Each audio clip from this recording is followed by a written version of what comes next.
Bueno, qué bueno estar aquí en esta noche. Me alegra enormemente poder compartir con ustedes este día, esta enseñanza.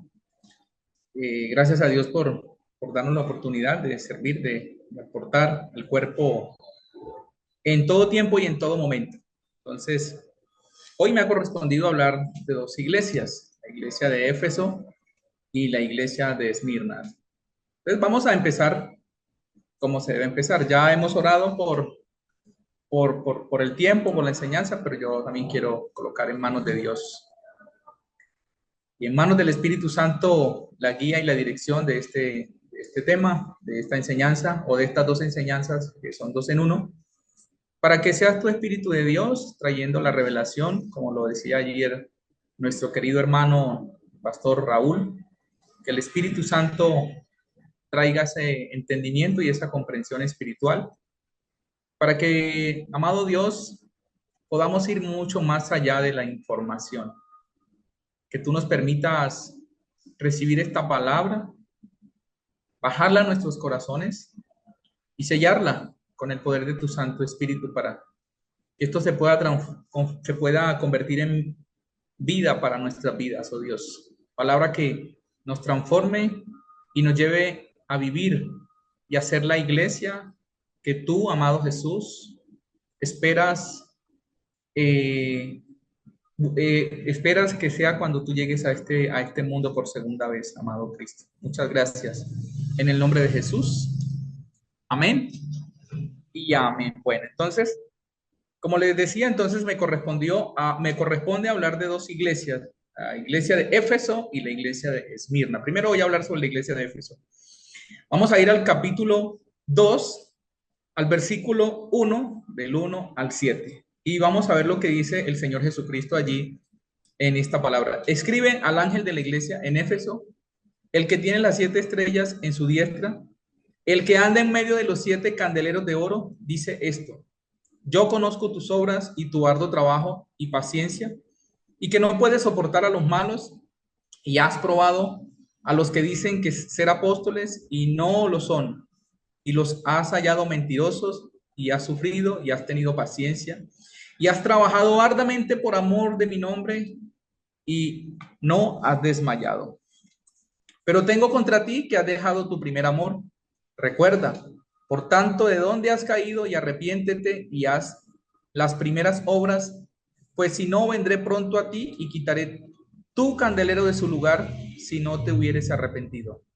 Pero tienes esto, que aborreces las obras de los nicaolitas, las cuales yo también aborrezco. El que tiene oído, oiga lo que el Espíritu dice a las iglesias. Al que venciere, le daré de comer del árbol de la vida, el cual está en medio del. Entonces vayamos a ver, veamos un poco una introducción después de leer ese texto, antes de empezar con la iglesia como tal, desde lo que el Señor Jesucristo enseñó, y veamos un poco una introducción. Ayer el pastor Raúl nos decía que estas cartas, ¿cierto? En el libro de Apocalipsis son un inventario, digamos, espiritual hecho por Jesucristo, la cual nos revela tres verdades importantes. Estas cartas muestran nuestra condición real, cómo está el corazón de la iglesia, cómo estaba el corazón de la iglesia en ese momento, de los cristianos que vivían tanto en Éfeso como en Esmirna, como en la Odisea y como en las distintas iglesias de la cual habla el libro de Apocalipsis. Pero también nos muestra un segundo aspecto. Estas cartas nos revelan áreas a corregir, ¿cierto? Comportamientos, motivaciones, actitudes. Y también la carta dentro de la carta, ya lo vimos allí, hay una promesa que Jesús está dando, porque no es solamente que Jesús hace correcciones por corregir, sino que Él también promete bendiciones para quienes nos sometemos y obedecemos y seguimos su voluntad.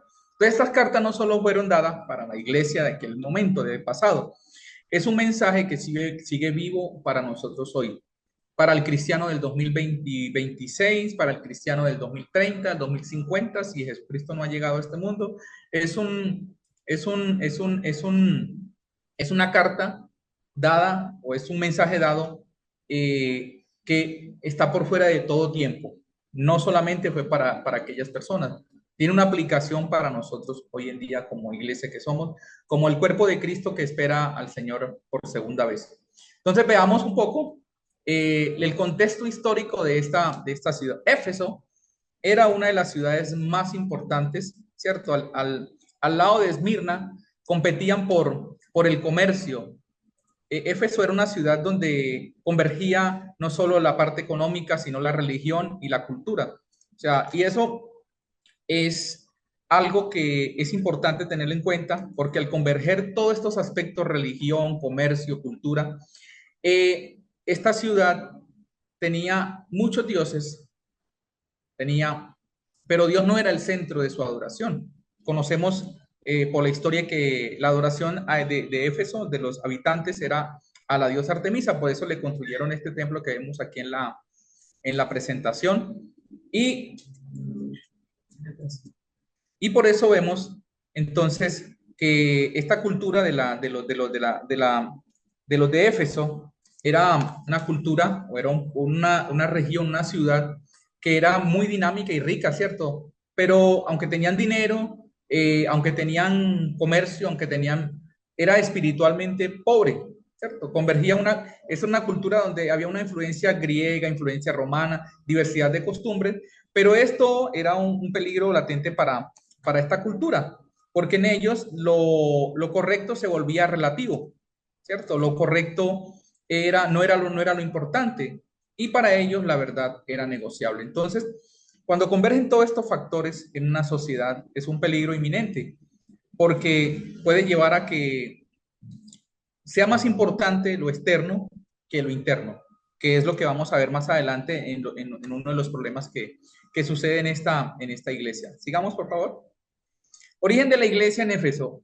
Fue fundada en el año 52 por el apóstol Pablo y contó con el apoyo ministerial de Priscila y Aquila. Esto lo vemos aquí en el relato de Hechos 18 del 26b. Y dice aquí el relato, Apolos comenzó a hablar en la sinagoga sin ningún temor, pero cuando Priscila y Aquila lo oyeron, lo llamaron aparte y les pusieron con todo detalle el camino de Dios.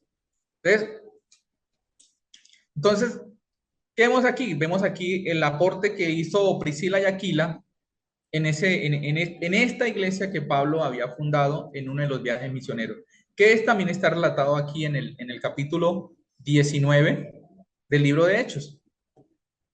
Vemos aquí que dice el libro de Hechos 8 al 10, dice, y entrando Pablo en la sinagoga, como era de costumbre lo que Pablo hacía siempre que llegaba a una ciudad, hablando con denuedo por espacio de 3 meses, discutiendo y persuadiendo acerca del reino de Dios. Así continuó por espacio de 2 años, de manera que todos los que habitaban en Asia, judíos y griegos, oyeron la palabra del Señor. Entonces vemos aquí el origen de la fundación de esta iglesia se le debe al apóstol Pablo, pero Pablo duró allí mucho tiempo trabajando, ¿cierto? Levantando discípulos y también, como ya lo decía aquí el libro de Hechos en el capítulo 18, contó con el apoyo de Priscila y Aquila, que fueron dos miembros fieles que apoyaron y contribuyeron la obra ahí en esta ciudad. Pero ¿qué es lo importante de todo este mensaje que se da a la iglesia de Éfeso? Que Cristo está en medio de la iglesia y eso es importante tenerlo claro porque el mensaje es de Él. Él es el que quiere corregir el comportamiento de la iglesia. Él es el que corrige en todos los tiempos el comportamiento del cristiano. ¿Cierto? Él es el que está viendo, Él es el que observa y Él es el que ama a su iglesia y quiere que su iglesia camine de la mano que Dios ya ha preparado. Entonces, allí en Apocalipsis 2.1 vemos lo que dice el ángel, ¿no? Escribe al ángel de la iglesia en Éfeso, el que tiene las 7 estrellas en su diestra, el que anda en medio de los 7 candeleros de oro, dice esto: Jesús está presente en la historia de la iglesia en Éfeso, pero también está presente en la historia de la iglesia del Mutis, de cabecera y de las diferentes iglesias del mundo, o de las diferentes denominaciones que hacen parte de su iglesia. Entonces, Él no es un espectador más, Él está en medio de su pueblo. Jesús observa. ¿Qué quiere decir esto? Que Él va más allá de lo externo. Él ve no solamente lo que hacemos exteriormente, sino conoce nuestras intenciones, nuestras motivaciones. Por eso aquí él da un mensaje de exhortación para esta iglesia. Y Él evalúa con su autoridad, no solo mira, sino que se examina y da un diagnóstico espiritual acerca de la condición de la iglesia. Entonces, ¿qué vemos en esta imagen de Apocalipsis capítulo 2? Esta imagen nos revela algo importante. Y no solo en Apocalipsis, sino en toda la palabra de Dios. Cristo está activo y cercano en su iglesia. Él no es un agente pasivo, él siempre ha estado en la historia, desde principio hasta fin, y siempre va a mantener en la misma posición. Veamos las características positivas de esta iglesia de Éfeso. Miren lo que dice aquí el Señor Jesucristo en Apocalipsis 2, versículo de 2 al 3. Yo conozco tus obras y tu arduo trabajo, paciencia, y que no puedes soportar a los malos, y has probado a los que dicen ser apóstoles y no lo son, y los has hallado mentiroso, y has sufrido, y has tenido paciencia, y has trabajado arduamente por amor de mi nombre, y no has desmayado. Notemos un poco los detalles de lo que Jesús está hablando allí de esta iglesia. Miren que esta iglesia hacía cosas interesantes, buenas. Jesús pondera digamos, las obras constantes que hacían en pro del ministerio allí de Éfeso, ¿cierto? El arduo trabajo, o sea, no solamente era que hacían las cosas por hacerlas, sino que, como dicen por ahí, daban la milla extra. Pero también esta iglesia o los cristianos de esta iglesia tenían paciencia en medio del sufrimiento. Y un detalle importante aquí dice, y que no puede soportar a los malos, o sea, rechazaban las conductas, comportamientos que iban totalmente contrarios a las enseñanzas de la palabra de Dios. Entonces, cualquier comportamiento inmoral, cualquier comportamiento inadecuado, corrupto, deshonesto, que hubiera allí en medio de los de Éfeso, ellos estos comportamientos no los aceptaban y los rechazaban, o sea, digamos, tenían un celo santo y aún podían entrar en la disciplina de quienes cometían estos comportamientos. Pero además de eso, dice el versículo, rechazaban a los falsos maestros. Sí, porque vemos que allí en el texto menciona a un grupo que se llaman los nicaolitas, ¿cierto? Que es un cierto tipo de pensamiento que es contrario a lo que Dios enseña. Y estos cristianos en Éfeso, ellos rechazaban a los falsos maestros que había en ese momento, ¿cierto? Apostasía que podría dar ahí dentro del cuerpo de Cristo. Pero aparte de eso, ellos perseveraban sin desmayar, ¿sí? Esas actividades, eso que ellos hacían, lo hacían siempre con entrega y digamos que esto es algo muy importante porque siempre debemos dar lo mejor para el Señor, ¿cierto? Y Jesús lo pondrá aquí y él valora ese trabajo, pero ahí vemos que hay un detalle que Jesús hace el hincapié y es lo que, digamos, es lo que debemos tener en cuenta en esta noche en relación a esta iglesia. Porque esta iglesia, de cierto modo, se puede reflejar con alguno de los que estamos aquí en esta noche, ¿cierto? Era una iglesia activa, doctrinalmente firme y comprometida, pero vamos a ver un poco el problema de la iglesia, la realidad espiritual de esta iglesia en Éfeso. Dice Jesús, pero tengo contra ti que has dejado tu primer amor. Aquí es algo muy importante que debemos tener en cuenta. Miren que Jesús no está diciendo, dejen de hacer todo lo bueno que ustedes vienen haciendo. Y ahora que estoy diciendo esto, viene a mi mente un escenario donde Jesús, dos mujeres que son hermanas, María y Marta, ¿cierto? Una mujer que trabajaba incansablemente, era una mujer de servicio, pero había decidido tomar la parte que no era. Y dejó la parte lo más importante, porque aquí esto me parece muy interesante porque Jesús aquí está diciendo de cierto modo el intercambio de prioridades que habían tenido los de la comunidad de Éfeso, porque fue de cierto modo lo que pasó con Marta y María. Mientras María tomó la mejor parte, Marta seguía ocupada con los quehaceres y las actividades. Y esto es muy importante tenerlo en cuenta porque Jesús no nos ha llamado primero al hacer, sino al ser. O sea, cultivar la relación con Él, permanente y continua. Cuando Él llamó a sus 12 discípulos, la palabra de Dios dice que Él los llamó para que estuvieran con Él. Y dice el texto, y luego los envió a predicar. Pero en un mundo en el que nos movemos nosotros, donde continuamente nos están bombardeando que el hacer es mucho más importante que el ser, nos podemos ver en una realidad espiritual como esta de los cristianos en Éfeso. ¿Qué pasaba con la realidad de los cristianos en Éfeso? Mucha actividad, muchísima actividad. Vemos allí todo lo que Jesús ponderó. Pero ¿qué había en el interior de ellos? Poca intimidad con Dios. Poca intimidad con Dios. Entonces, cuando las actividades empiezan a ocupar el lugar de la relación, la intimidad con el Señor, eso es muy delicado.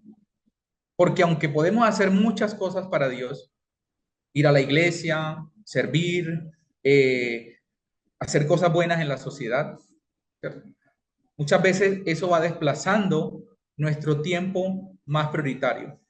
Recordemos que el Señor nos llamó a estar con Él primeramente. No podemos dar a los demás todo lo que el Señor quiere que demos, ¿cierto?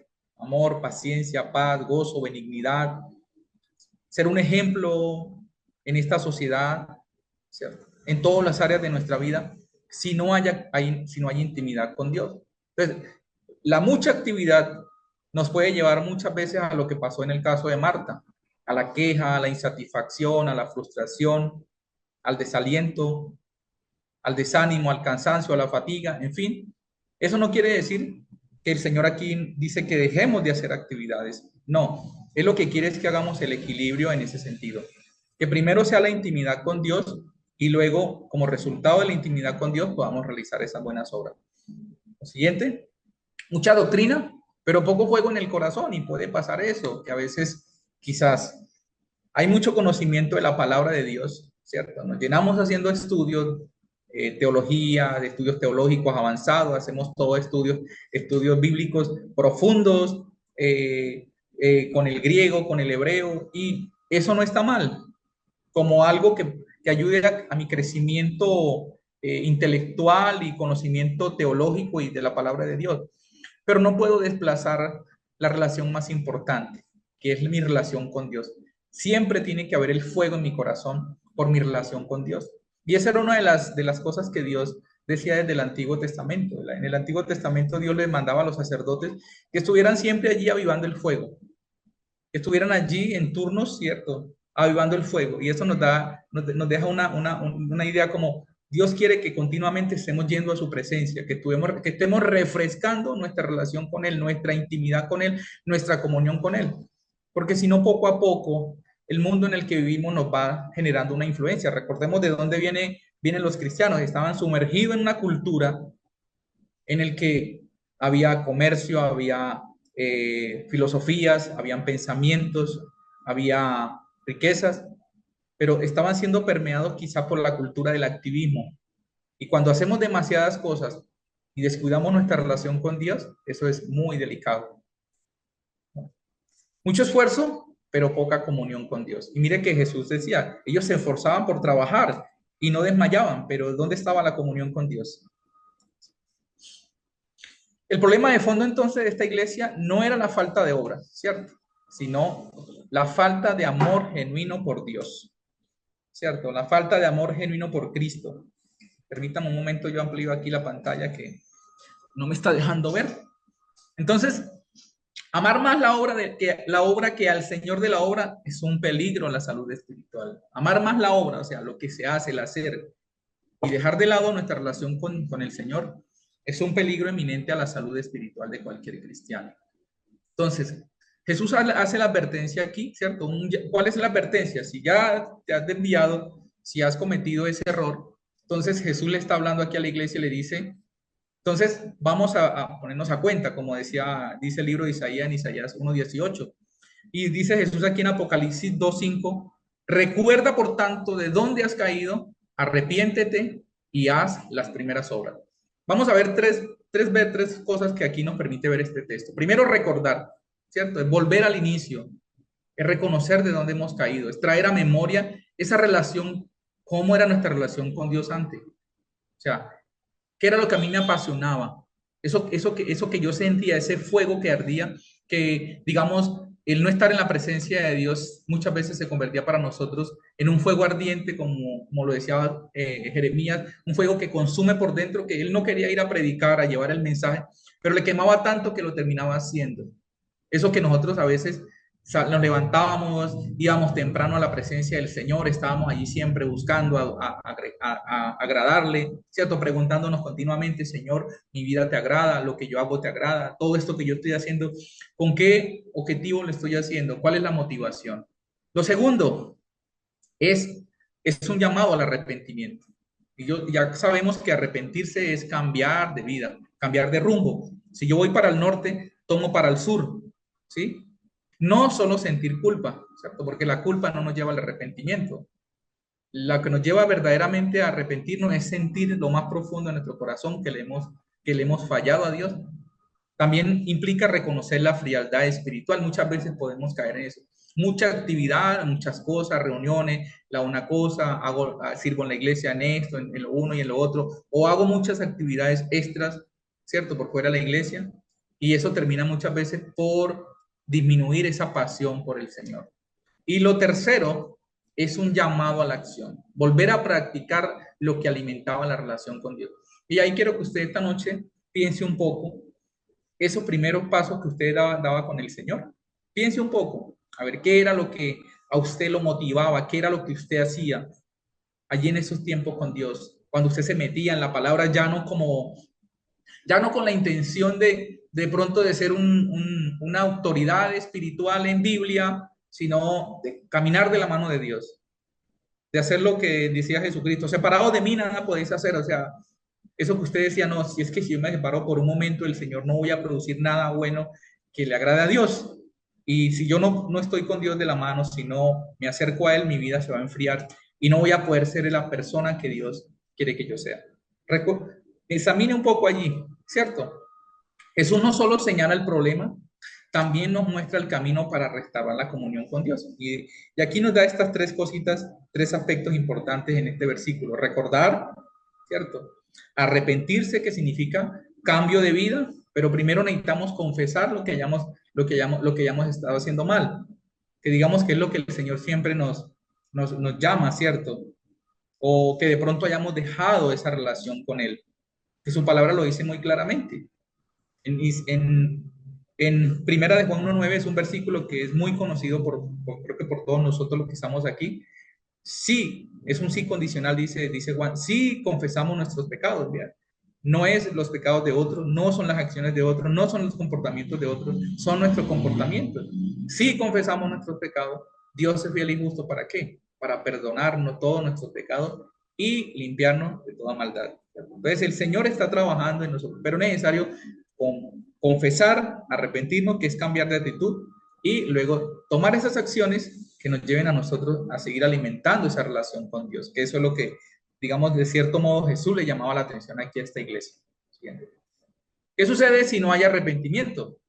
Dice Jesús allí en Apocalipsis 2.5, pues si no, vendré pronto a ti y quitaré tu candelero de su lugar si no te hubieras arrepentido. Y cuando uno ve este texto, uno pensaría que este texto está diciendo que la persona puede perder la salvación, ¿cierto? Si no me arrepiento, entonces voy a perder la salvación. No. En el contexto de lo que Jesús quiso decir aquí, no tiene que ver con la salvación.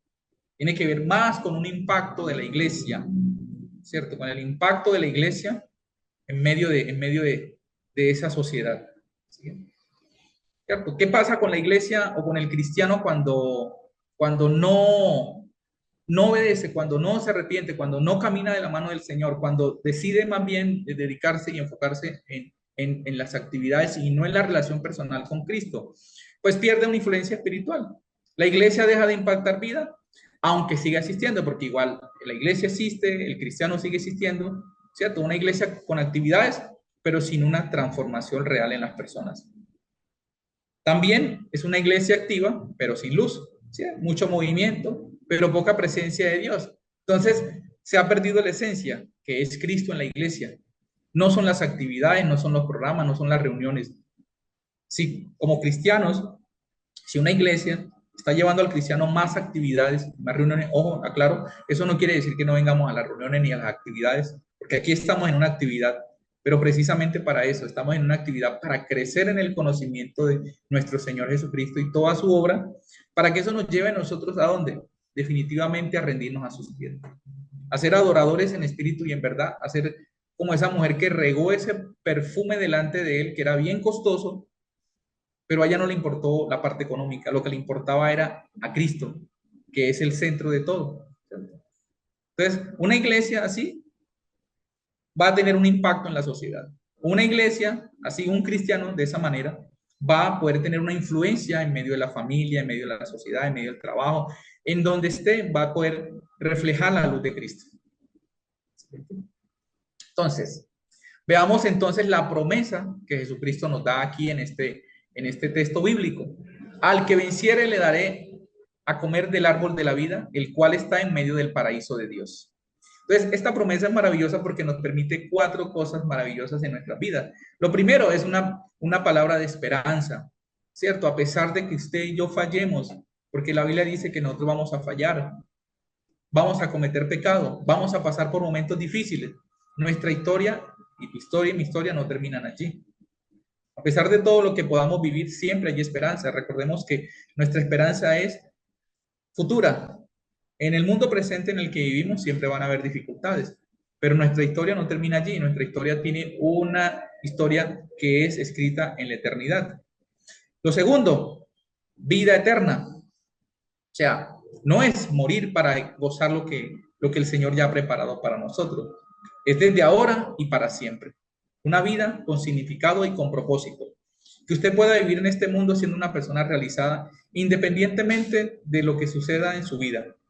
Pero nuevamente volvamos como nos lo está, digamos, mostrando el Señor en la idea, ¿no?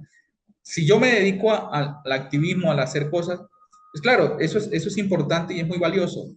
Pero ojo, no puedo descuidar lo más importante que es mi intimidad con el Señor. Si descuido mi intimidad con el Señor, pierdo de vista entonces el propósito para el cual estoy aquí. No voy a vivir con esa vida eterna, una vida con significado y con propósito. Cuando lleguen los problemas y las dificultades, ¿cómo voy a vivir esas dificultades?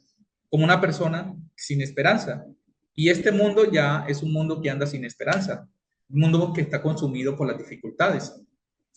Además de eso, hay restauración. Dios nos permite vivir vidas transformadas, sanar heridas, superar traumas y vivir en la libertad que Él nos ha llamado. Porque la promesa es darnos vida, ¿cierto? Y el Señor quiere darnos esa vida, pero una vida desde ahora y para siempre. Porque después de la muerte, ¿para qué? Si ya estamos con el Señor en la eternidad. Él quiere que lo disfrutemos aquí. Y también la promesa nos promete comunión. Es volver a disfrutar de la amistad y el compañerismo íntimo con Dios. Debemos recordar siempre, tener presente qué es lo que rompe nuestra comunión con Dios, qué es lo que afecta la comunión con Dios. Lo que afecta la comunión con Dios es el pecado. A mí me gusta en esta parte hablar siempre o aclarar un poco la palabra pecado, porque a veces nos podemos quedar solamente con cosas malas, ¿cierto? Miren que yo aquí en esta iglesia no veo que estaban haciendo cosas que digamos en apariencia eran malas, eran desagradables a la presencia de Dios, pero habían descuidado la parte más importante. Entonces, si yo intercambio las prioridades y dejo a Dios de último cuando me dedico a lo otro, entonces, ¿dónde queda Dios? ¿Dónde queda la importancia de Dios en mi vida? Sí, entonces, si yo no lo tengo a Él como la prioridad, pues no estoy cumpliendo el gran mandamiento, amarás a Dios sobre todas las cosas. Y eso, pues ahí ya sabemos que está violentando lo que Dios estableció. Aplicación personal. Entonces, qué chévere que esta noche cada uno de nosotros pudiera tomar en cuenta estas tres preguntas que están allí, ¿cierto? Cada uno de los que está usted ya ahí detrás de su computador o de su tablet o de su celular, escriba estas preguntas. Ahí las vamos a dejar aquí un momento. Las voy a leer, pero si quiere escribirlas, escríbalas.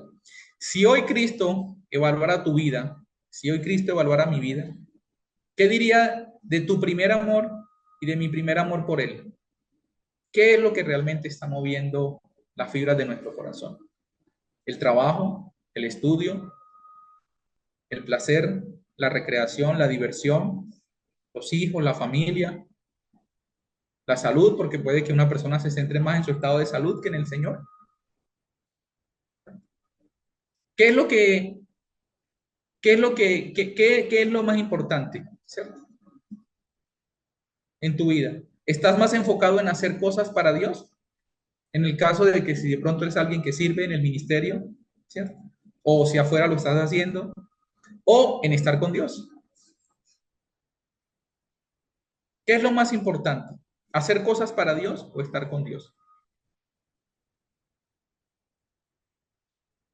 Ya el desarrollo del texto nos viene diciendo que el pueblo, esta iglesia de Éfeso, pues había allí intercambiado, ¿cierto? Estaban haciendo cosas muy buenas, interesantes al interior de la iglesia, pero habían descuidado su primer amor. ¿Y qué decisión necesitas tomar hoy para volver al primer amor? Ahí escriba usted en el chat si quiere. ¿Qué decisión necesitas tomar hoy? Si quiere de pronto compartir para que nos retroalimentemos un poco y hagamos este estudio, este seminario, digamos, un poco más dinámico, que usted pueda colocar allí en el chat. Mire, yo voy a tomar esta decisión. Quizás había dejado de hacer ciertas cosas que habían sido funcionales en mi relación con Dios y voy a retomar esto, voy a retomar, por ejemplo, un estudio devocional personal. No voy a conformarme solamente con la reflexión que me envían del desenforo de la iglesia donde esté, porque de pronto no sé si de pronto hay alguna persona de otra iglesia, ¿cierto? Voy a profundizar, no solamente voy a conformar con lo que me dicen, sino que voy a profundizar, pero no lo voy a hacer con el objetivo de llenarme de información, de ser un erudito bíblico, sino de poder tener vida espiritual. A ver, ¿quién quiere compartir una experiencia? A ver, ¿qué nos dice allí? ¿Ninguno? ¿Ninguno nos dice nada?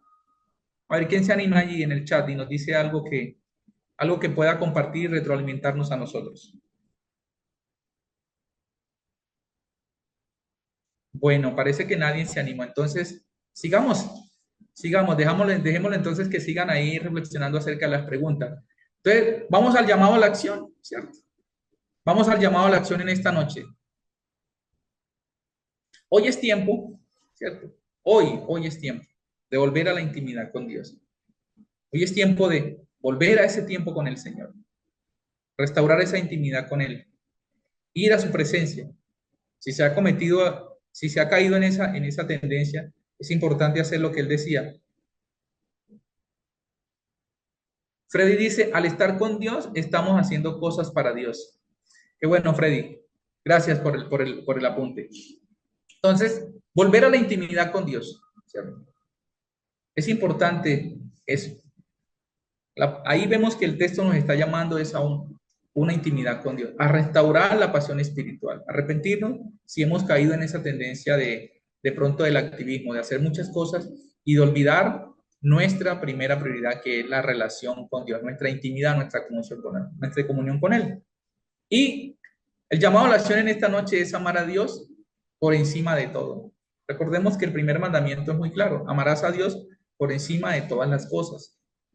Ahí incluye incluso hasta nosotros mismos, porque muchas veces podemos ser nosotros los que estamos entronados en el trono de la vida y no Dios. Cuando actuamos a nuestra manera, cuando tomamos nuestras decisiones como queremos, cuando no consultamos a Dios. Si no tenemos tiempo para Dios, pues estamos diciendo que nosotros somos nuestro propio Dios. Entonces, es importante ese llamado, es importante tener en cuenta esto que el Señor nos dice aquí en su palabra. Bueno, si quiere, no solo servir a Dios, ¿cierto? Sino amar a Dios de verdad. Son las 8:15.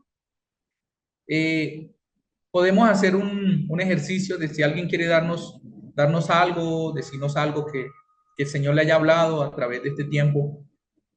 Si considera, si usted considera y quiere compartirlo para retroalimentarnos, bienvenido.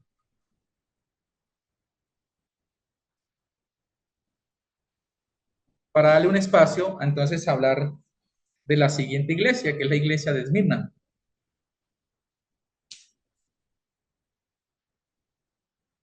Ah, los micrófonos están habilitados, dice aquí Caro.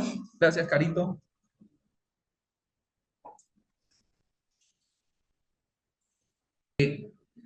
Pues ninguno se animó. Vamos a seguir entonces ahora con la iglesia de Esmirna. La iglesia de Esmirna, como ya lo decía anteriormente, ¿cierto? Una iglesia también, la cual Jesucristo da un mensaje allí. Y lo da en Apocalipsis 2, versículo del 8 al 11. Y escribe al ángel de la iglesia en Esmirna, el primero y el postrero, el que estuvo muerto y vivió, dice esto: yo conozco tus obras y tu tribulación y tu pobreza, pero tú eres rico, y la blasfemia de los que dicen ser judíos y no lo son, sino sinagoga de Satanás. Versículo 10: no temas en nada lo que vas a padecer. He aquí el diablo echará a algunos de vosotros en la cárcel para que seáis probados y tendréis tribulación por 10 días. Sé fiel hasta la muerte y yo te daré la corona de la vida. El que tiene oído, oiga lo que el ángel, oiga lo que el Espíritu dice a las iglesias. El que venciere no sufrirá daño de la segunda muerte. Siguiente. Contexto histórico, vamos a dejarlo ahí un momento el texto, vamos a leer un poco el contexto histórico de esta ciudad. Esmirna, como ya lo dijimos, era una ciudad muy similar a la ciudad de Éfeso, era un puerto, ¿cierto? Ciudad rica, ¿cierto? De Asia Menor, quedaba en lo que es la actual Turquía. Quienes han ido a Europa, quienes conocen esa parte, pues deben saber más o menos dónde queda. Su importancia venía de su puerto estratégico. Era clave, ¿cierto? Era un puerto clave entre Oriente y Roma, o sea, entre Europa y Oriente. Como ya lo decía, era una ciudad que competía con Éfeso, fuerte centro cultural de imperial. En esta ciudad, los habitantes de esta ciudad eran de cierto modo, para ellos era obligación decirle al César: César es el Señor. Imaginémonos esto en una iglesia como Esmirna, en una cultura donde el no decirle al César Señor, las implicaciones que traería sobre esta iglesia, el decirle a Jesucristo, Él es mi Señor. O sea, ir en contra de lo que la cultura en ese momento estaba demandando. Imaginémonos un poco eso, para que podamos entender el contexto histórico o la realidad espiritual de esta iglesia. Porque esta iglesia es muy ponderada por el Señor Jesucristo. Ya lo vimos aquí en el versículo anterior. Siguiente. Origen de la iglesia en Esmirna. Se dice que probablemente fue fundada por Pablo. Recordemos lo que decíamos ahorita. Pablo duró 2 años allí en Éfeso, ¿no? Y yo pensaba un poco, conociendo lo que hemos conocido de Pablo, viendo que era un hombre incansable en llevar la palabra de Dios, en instaurar iglesias, en formar discípulos, ¿le costaría a él moverse a una ciudad tan cercana como era Esmirna de Éfeso? No. Entonces, digamos que no se conoce la autoría así literalmente, pero se le reconoce de cierto modo la autoría de la iglesia en Esmirna al apóstol Pablo, ¿cierto? Pero también esta iglesia de Esmirna tenía una influencia apostólica. Por ejemplo, una figura destacada allí en esta iglesia era el obispo Policarpo, que era discípulo del apóstol Juan. Este hombre murió, ¿cierto? ¿Y murió por qué? Porque él se negó a llamar al César, él es el Señor. Y dijo: durante 86 años he servido al Señor y no voy a última hora a cambiar mi decisión de decirle: César es el Señor. Entonces eso llevó a la muerte a Policarpo, que fue un hombre, un gran representante de la iglesia en Esmirna. Entonces vemos un poco allí ya lo que esta iglesia iba a sufrir, lo que esta iglesia padecía por el hecho de mantenerse firme en lo que habían aprendido del Señor, en reconocer a Jesucristo como el fundamento de sus vidas y la prioridad para sus vidas. Entonces, la iglesia de Esmirna nació en un contexto de expansión misionera, pero se consolidó como un modelo de fidelidad en medio de la persecución. Aspectos positivos que elogia el Señor Jesucristo de esta iglesia. Dice: yo conozco tus obras, ¿cierto? Jesús sabía lo que hacía esa iglesia. Y tu tribulación y tu pobreza, pero tú eres rico, y la blasfemia de los que se dicen ser judíos y no lo son, sino sinagoga de Satanás. Entonces, ¿qué cosas maravillosas tenía esta iglesia de Esmirna? Fidelidad en medio del sufrimiento. Era una iglesia que no se quedó solamente sumergida en lo que les pasaba, en lo que padecían, en las necesidades. Porque mire que Jesús está diciendo aquí: pero tú eres, tu pobreza, o sea, era una iglesia pobre. Los cristianos de esa iglesia quizás eran personas que pasaban muchas necesidades. Pero lo bonito de esta iglesia, que a pesar de que era pobre en material, pero tenían una riqueza espiritual. Porque su fidelidad a Jesús no estaba relacionada o no estaba dirigida o influenciada por las situaciones que le sucedían. Perseveraban ante la oposición que habían, porque era una iglesia que sufría de oposición, ¿cierto? Esta figura que utiliza aquí Jesús de Satanás en la sinagoga y los judíos, que eran personas que perseguían a los cristianos, que se oponían a esas enseñanzas. Entonces, esto nos deja una verdad importante.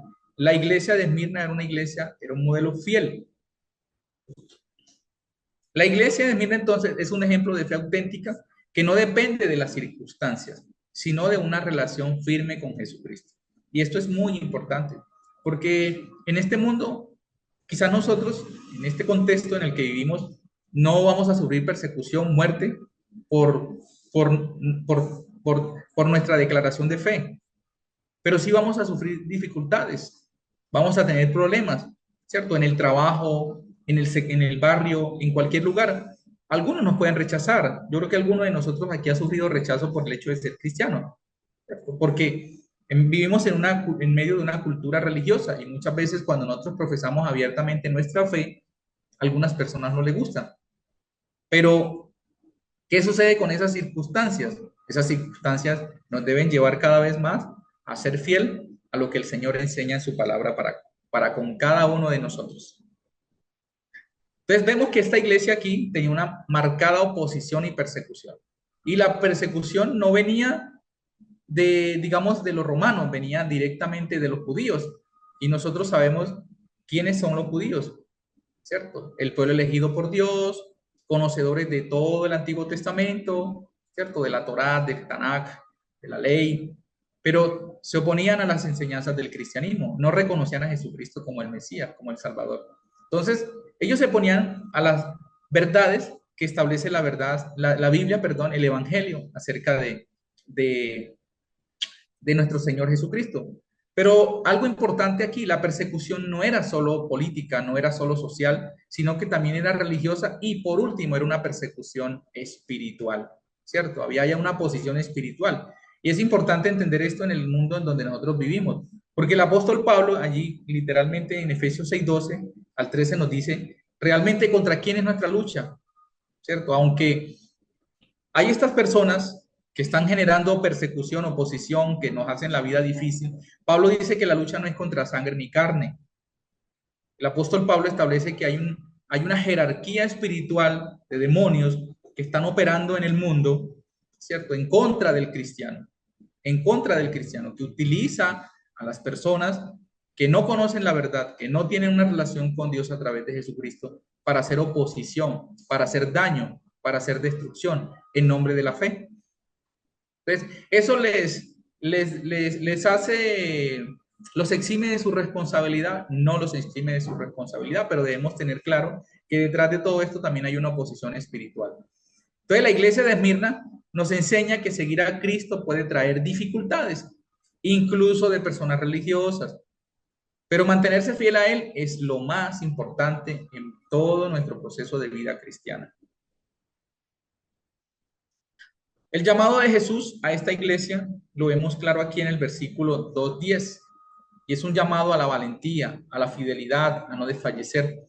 Y es un llamado también para nosotros los cristianos hoy en día, porque es un mensaje que se dio hace más de 2000, casi 2000 años atrás, pero sigue vigente para nosotros. Tiene una aplicación que nosotros le podemos dar en este tiempo, porque no sabemos en qué momento podemos nosotros también padecer todas estas cosas. No sabemos qué cambios pueden haber a nivel gubernamental, ¿cierto? Que lleve a la iglesia a sufrir persecución, lleve a la iglesia incluso dentro de los mismos que decimos ser creyentes en Cristo, pueda haber esa persecución. Pero Jesús le dice aquí a la iglesia, no temas en nada de lo que vas a padecer. He aquí el diablo echará a alguno de vosotros en la cárcel para que seáis probados y tendréis tribulación por 10 días. Sé fiel hasta la muerte. Vemos aquí dificultades, ¿cierto? Un pueblo que está padeciendo, pero no padecen por cualquier causa, están padeciendo por Cristo, ¿cierto? Entonces, algo importante, la presencia del Señor es mayor que cualquier circunstancia. Seguir a Cristo no significa ausencia de problemas. Quizás en algún momento de nuestra vida se nos ha llegado hemos llegado a pensar, o quizás se nos ha enseñado, de cierto modo, que si llegamos al cristianismo, todo se nos va a solucionar. Y realmente ese no es el mensaje central del Evangelio. Porque cuando vemos la historia de la iglesia primitiva, cuando vemos la historia de los apóstoles, aún de hermanos en la actualidad, vemos un pueblo de Dios que a veces sufre circunstancias difíciles. Y digamos que las circunstancias difíciles son inherentes a la realidad del ser humano. Vivimos en un mundo caído y Jesús no nos oculta esa realidad. Por eso en Juan 16:33, Él dice eso, ¿no? En el mundo tendréis dificultades, tendréis problemas, pero recuerden, les dice, yo he vencido al mundo. Entonces, es importante entender claro, vivimos en un mundo caído, podemos sufrir de cualquier cosa, pero en medio de esas dificultades, allí el Señor está cumpliendo propósito. Dios usa las pruebas para fortalecer el carácter y dar madurez espiritual. Y eso era lo que decía Santiago, ¿cierto? En ese proceso de lo que hace la dificultad en la vida del cristiano. Tener por sumo gozo cuando ya dicen diversas pruebas. Y muestra allí el desarrollo. La prueba produce paciencia, la prueba produce fe, la fe paciencia y así. Vemos que muchas veces las dificultades que suceden en nuestra vida tienen un propósito maravilloso. No porque Dios quiera vernos metidos en problemas o en dificultades, sino que Él las usa para la transformación de nuestro carácter, para confiar más en Él, para tener más fe, para perseverar, en fin. Entonces, Jesús no promete una vida sin dificultades, pero sí nos llama a vivir sin miedo y con fidelidad absoluta, confiando en algo que dice aquí importante, tiene el control. Jesús tenía el control en medio de esa iglesia de Esmirna. Él conocía lo que ellas padecían. Pero ¿quién le daba la fortaleza para mantenerse firme en medio de esas dificultades? Solo Cristo. Y eso es importante. Solo Cristo debe ser el fundamento para mantenernos firmes. Si lo perdemos de vista en algún momento, todo se nos vuelve un 8 en la vida. ¿Qué debemos recordar? El sufrimiento no significa abandono de Dios. Si en algún momento alguien de los que está aquí ha pensado que Dios lo deja solo en el proceso, es importante que haga ejercicio y vaya tirando esa mentira a la basura, porque Dios no abandona a ninguno de sus hijos.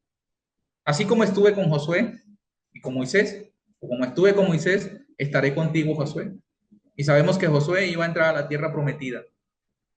Y sabemos que para él no iba a ser fácil, porque iban a haber guerras, confrontaciones. No sabemos cómo iba a enfrentar Josué ese pueblo que había sido difícil liderar por Moisés, ¿cierto? No lo abandonó y no nos abandona a nosotros. Esa promesa tiene cumplimiento aquí en el Nuevo Testamento cuando Jesús le dice a los discípulos después de la gran comisión, y yo estaré con vosotros hasta el fin de los días, hasta el fin de los tiempos. El Señor no nos va a abandonar jamás. Entonces, es importante recordar la riqueza espiritual es más importante que la material. ¿Sí? Este pueblo o esta iglesia, estos cristianos de allí, su mayor riqueza no era el que lo tuvieran todo, sino que el Señor era lo más importante para ellos y que se mantenían fiel en medio de esa dificultad. Entonces, la fidelidad es el valor más importante en la vida cristiana. Dios recompensa la perseverancia. Por eso, si usted está allí esta noche, dese una felicitación, un aplauso, dígase, qué bueno que Dios recompensa que yo esté perseverando en mi relación con Él, ¿cierto? ¿Por qué? Porque en este mundo las cosas son pasajeras. Y Pablo, que vivió muchas dificultades, que vivió tantas cosas en su vida, escribe a los romanos en Romanos 8:18, pues no tengo dudas de que las aflicciones de este tiempo presente en nada se comparan con la gloria venidera que habrá de revelarse en nosotros. ¿Qué se compara con el saber que un día vamos a estar al lado del Señor, con el Señor, viviendo para la eternidad? No hay nada que se compare con esto. Cualquier punto de comparación, cualquier comparación que se hagan con lo eterno, pierde valor. Todo este mundo un día desaparecerá, todo el sufrimiento que se vive en la tierra pasará, pero los que perseveren hasta el final, podemos disfrutar de eso que Dios nos dice en su palabra. ¿Sí? La promesa que el Señor Jesucristo le da a esta iglesia, yo te daré la corona de la vida, ¿cierto? La corona habla de recompensa. Esos hombres mártires, esos hombres que han sufrido, ¿cierto? Recibirán esa corona. Corona que posteriormente le presentaremos al Señor, ¿cierto? Y quizás de pronto no tendremos que llegar a ser mártires. no tendremos que sufrir de esa persecución. Pero el Señor nos ha prometido que nos recompensará. Entonces, aunque enfrentemos dificultades, injusticias por seguirlo, nuestra fidelidad tiene una recompensa eterna. No es para este mundo, es para el mundo venidero.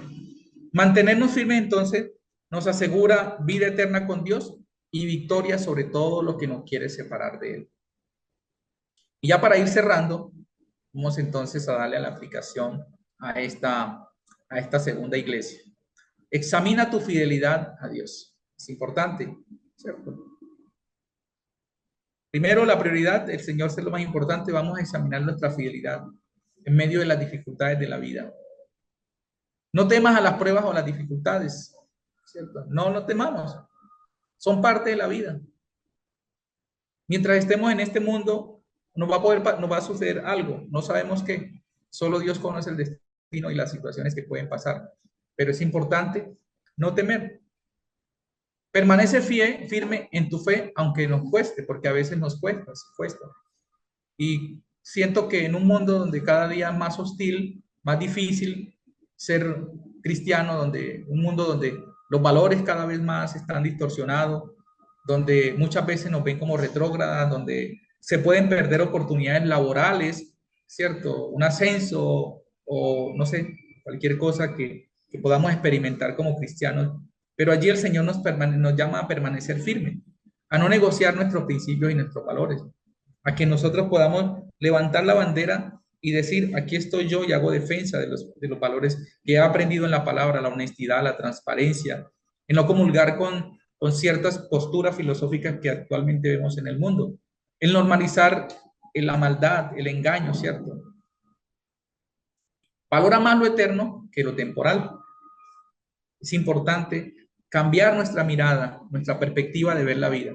Y era lo que Pablo decía a los colosenses: pongan la mirada en las cosas eternas y no en las de la tierra, porque a veces fácilmente podemos intercambiar esas prioridades y cambiar la perspectiva, mirar más lo temporal, lo que nos sucede, y perder de vista lo que nos espera al lado del Señor.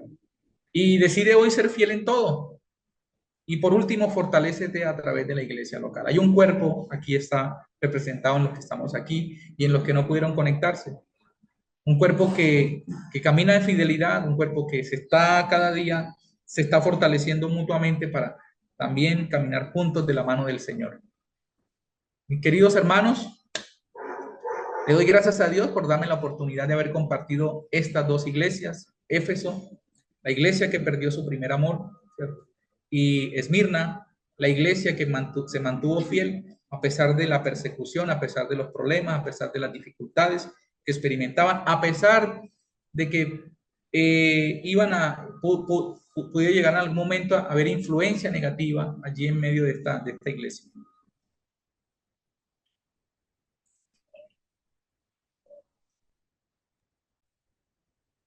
Hola, gracias al Señor por este tiempo.